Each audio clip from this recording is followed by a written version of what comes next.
Sanibonani, nginibingelele babukeli emakhaya. Igama lami Akhona WakaMtshaka. Ngisuka ngaphansi kwayo-ke i-Healing Hearts. Namhlanje nginilethele udaba esilibhalelwe omunye womama. Uthe ucela singalidaluli-ke igama lakhe. Ucela simrekhodele ukuze ezozwa uvo lwabalaleli nababukeli. So, uthi umama oneminyaka ena-50 years ubejola nomfana ona-30 years. Bethandana nje kamnandi ngale ndlela emangalisayo. Benezifiso zokuthi bagcine beshadile nje, kuningi bebekufisa ndawonye. So, uthi yena ubesebenza as inesi. Umfana lo bekangasebenzi, so beyamnike iy'moto zakhe nekhadi lakhe ukuze angabi nomzwangedwa. Like angazizwa njengomuntu angabi ne-stress njengoba engasebenzi.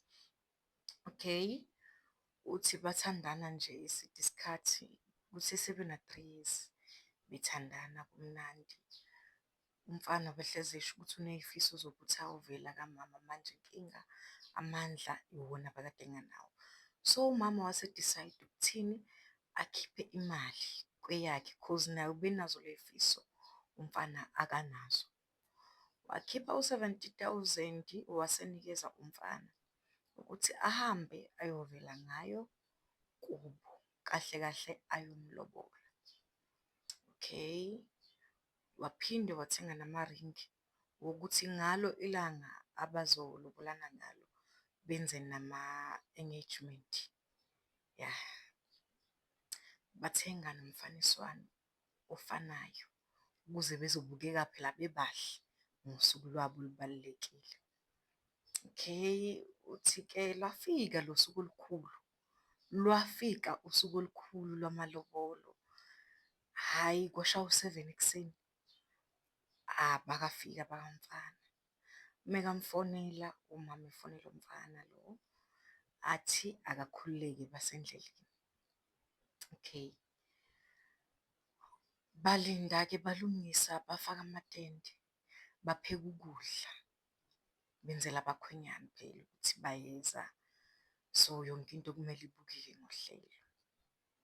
Okay, kwashaya abo-10 abakafika abakamfana. Dololo abakamfana seku-10 sebelungise yonke into. Ngithi mina yonke into, o-decoration, hheyi wena, usegcoke ngisho ukugcoka umakoti usemuhle ulinde umkhwenyana. Umkhwenyana akakofiki seku-10 isikhathi. Mayesethi uyafona umakoti, yazi kwenzakalani?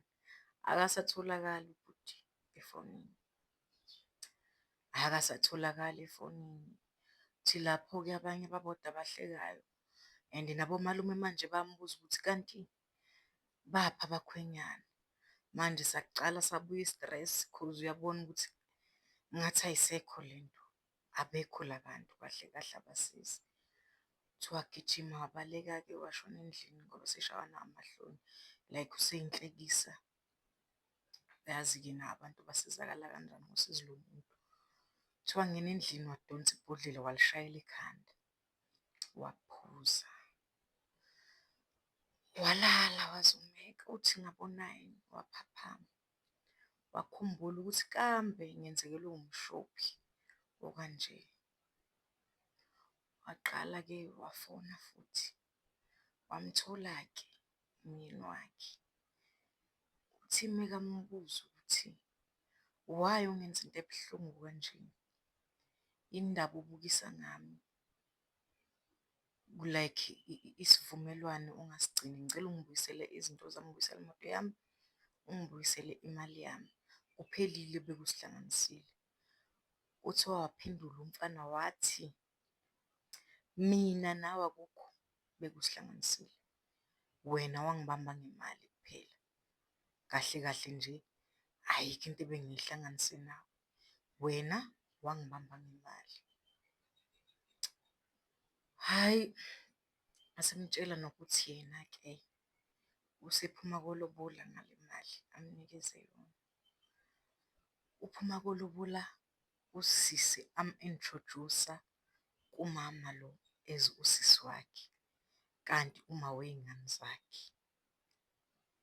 Hey, ngiyakutshela wena into ezenzeka la ngaphandle. Uphuma kolobola uma wezingane zakhe. Lo obekaziwa njengosisi kanti uma wengane. Angazi-ke ukuthi noma ube-understand uma wengane ukuthi bekwenzakalani kahle kahle eze-introduce-we njengosisi kumama lo, asazi. Umkhwenyana owaziyo. Okay, uthi like kwamthusa kakhulu lokhu and ngale nkathi ebhizi ekhuluma lokho khona nobhizi ohlekayo la ecaleni. Yena-ke uma wengane ubhizi uyahleka. So sebonga umkhwenyana ukuthi-ke uyabonga ukuthi wenze iphupho labo lafezeka. Yena useshadile, lo okay, usezoshada, uselobolile, usezoshada noma wezingane zakhe. Akahlukane naye. Okay-ke manje indaba ila, uthi usisi yena like use-accept-ile ukuthi akusesiyena wakhe, unomuntu wakhe noma kubuhlungu kona, but uthi udinga usizo lokuthi athole izinto zakhe laphaya kumfana. Cela ama-advice ukuthi angenza kanjani ukuze aze athole izinto zakhe ngoba uma ngabe emfonela lo mfana meke wezwa ukuthi uyena lo ofonayo, uvele avale ifoni, ayicime. So ngiyacela une-advice Nkosi yami, afake i-advice ukuze ezothola uncedo umama. Ngiyacela-ke nibe sena-like-a, nibe sena-subscribe-a ukuze ngizonifakela nezinye zezindaba ziningi, bahlezi bengisendela zona. Bye-bye-ke.